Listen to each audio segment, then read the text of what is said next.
Meanwhile, in Ontario, there was some good news for several cities in this province. For others, not so much. Premier Doug Ford announced that starting Friday, 7 more regions will move into Phase 2, including Durham, Hamilton, Halton, and Niagara Falls. That will leave just 3 regions stuck in Phase 1, Toronto, Peel, and Windsor-Essex. Today, Ontario announced 181 new cases of COVID-19, and nearly 70% of them are in Toronto or Peel. And Windsor is on the border with the United States, which of course is seeing some really troubling spikes in recent days. The Premier is urging those regions to hang in there.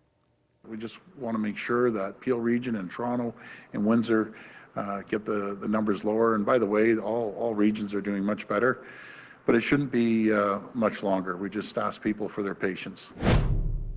So how are mayors of these regions taking the news? Jim Diodati is the mayor of Niagara Falls, Bonnie Crombie is the mayor of Mississauga, and Drew Dilkens is the mayor of Windsor. They all join us right now from their respective cities. Thank you very much to all 3 of you for making time for us during such a busy time. Thanks, Vashi, for having us. Nice to see you. Mayor Diodati, I'm going to start with you because I guess, it depends how you view the news, but I'm guessing good news is one way to characterize it. How are you responding, I guess, to being able to move into this next phase? Well, we're very happy that this happened for a lot of reasons. Number one, because the medical health experts down here said we were ready based on all the metrics. And number two, because tourism is so important down here. As a matter of fact, 40,000 jobs depend on tourism to put food on the table. Niagara Falls is the #1 leisure destination in Canada. Right now, 98% of our tourist businesses have been shut down for several months. The summer is absolutely imperative, not just to pay our bills now, but throughout the winter when things slow down. So there's a number of them that have been hemorrhaging. Thank goodness we've got them open again. And the key now is to show that we can do it in a safe way. We've got a program that we're launching this Friday, which will be called safetoplay.ca, where people will know that we've taken all provincial protocols and then some. Some have gone to the efforts of bringing in epidemiologists who have said we've gone above and beyond to make sure that we're ready. So we want to make sure that people can feel safe coming to Niagara Falls. You can't control the amount of people that are going to come here. It's Niagara Falls. It's one of the great natural wonders. People come here regardless. So we want to make sure that they do it in a safe way, and we're ready for that. Mayor Crombie, I saw your tweet acknowledging that a lot of people in your community will be frustrated with today's news. I remember talking to you exactly a week ago, and you thought that you were at least, I think at that point, about 10 days out from any kind of change anyway. You saw the numbers going in the right direction, but you anticipated it would be a few weeks. How are you feeling today? Well, I know the business community is hurting, and I know that they're disappointed. I know that we were hoping for better news. Our numbers have started to turn around, even though we're averaging 13 new cases last week per day. I'm down to single digits now, but unfortunately, we have here in Peel, the second highest case count of COVID anywhere in the province. And of course, with Mississauga, Brampton, Caledon, the cases just haven't turned around. There are still community clusters, household clusters, workplace clusters, particularly in Brampton. And of course, we've always said from the beginning that we would make our decision to reopen the economy based on science and on evidence. And unfortunately, the data just doesn't support it just quite yet. So I know that businesses are ready. We've been telling them, get ready. It's going to be soon. If it's not this week, hopefully it's in the next couple days, and I'm very, very hopeful it's before next week. Mayor Dilkens, we spoke last week as well, and you thought the data was pointing in the direction that reopening could come a bit sooner, especially when you look kind of deeper into where the outbreaks are and in what capacity they're taking place. How were you surprised by today's news then? You know, Vashi, I wasn't surprised because I know our health unit covers the entire region. In the city proper, our numbers are actually really good. I think if it was just a decision looking at City of Windsor numbers, we would have been announced to move to stage 2 today. Our issue is, as a region, we encompass Essex County as well, and we know that there has been an outbreak in the migrant worker population, and we really need leadership to help get that under control. I mean, we are not going to ever move out of the phase that we're in, the stage that we're in, unless there is widespread mandatory testing to help these folks identify those who are sick, help them self-isolate, and get the treatment that they need to move forward. And that was really the frustration that I'm hearing from business folks and others in the community today, that they're ready to move forward, but we need to make sure that there's a plan to take care of those who need support in that very discrete population. I just want to follow up with you quickly on that point, Mayor Dilkens, because we've spoken to some advocates for that community. It is pretty alarming what's happened there, and the number of cases among migrant workers. There's been 2 deaths, and I want to make sure that we acknowledge that. When you talk about increased leadership or mandatory testing, do you see that as a provincial responsibility? Do you think the feds should be intervening here? Because I want to lay out that the advocates have really been calling on more help from the feds in the province as well. Yeah, Vashi, there's a number of pathways that this could take, but I recall early on in this whole COVID situation, we fought hard to make sure that these folks could come here to work at the farms, to make sure that planting and picking could be done.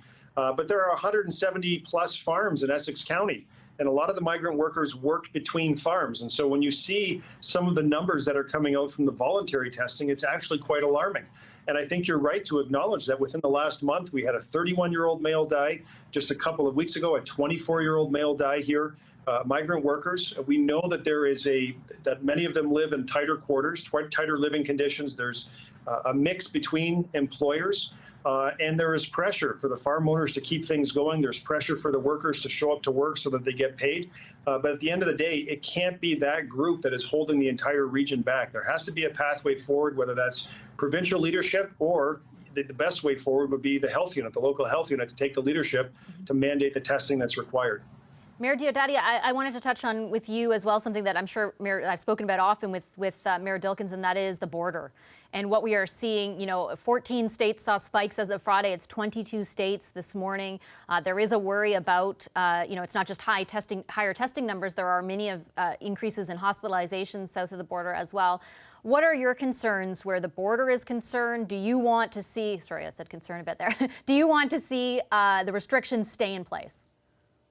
Yes, and Mayor Dilkens and I do stay in touch on this issue, being border communities. We've got 4 border crossings here in Niagara, around 10 million cars and around 2 million trucks every year. And 25% typically of the guests that visit Niagara Falls, 14 million, come from New York State and through New York State. So definitely it's a concern, but we're not in any rush to open up the borders. I was on a binational Zoom call last week with mayors from both sides, and we feel the same way on both sides. Upstate New York mayors are worried about downstate people coming to visit them. So definitely we're concerned about the border. We like the idea of keeping it closed for now. And in the same way that if I was sick, I would not visit relatives. And if they were sick, I wouldn't want them to visit me until they were healthy. So we're taking that approach right now. And the other part, the concern is not there for losing the Americans, because we believe more Canadians are going to stay here to do staycations. With cheap gas, that rubber tire market should, we believe, more than make up for the 25% that we lose in Americans. For those Canadians that would have crossed the border for their vacations, hopefully they're going to choose Niagara Falls as one of their destinations for this summer. Mayor Crombie, I want to finish with you. A lot of, at least the chatter over the weekend here in Ontario, I think, is some confusion about the regional approach to reopening. I certainly understand that it's based on the numbers, and we heard the Premier today defer to what he's hearing from public health officials. But a lot of people are saying, hey, I can just go, outside of Peel and get my hair cut, or go on a patio there. What's the difference? What is your advice? What is your, how would you acknowledge that is what a lot of Ontarians and people specifically in your community are wondering about and kind of confused about right now? I know there is some confusion, and what we've been telling all of our residents is to stay local, to support our local entrepreneurs, to support our local small businesses, our restaurants, our bars. They're the ones that are really hurting right now, and it won't be long.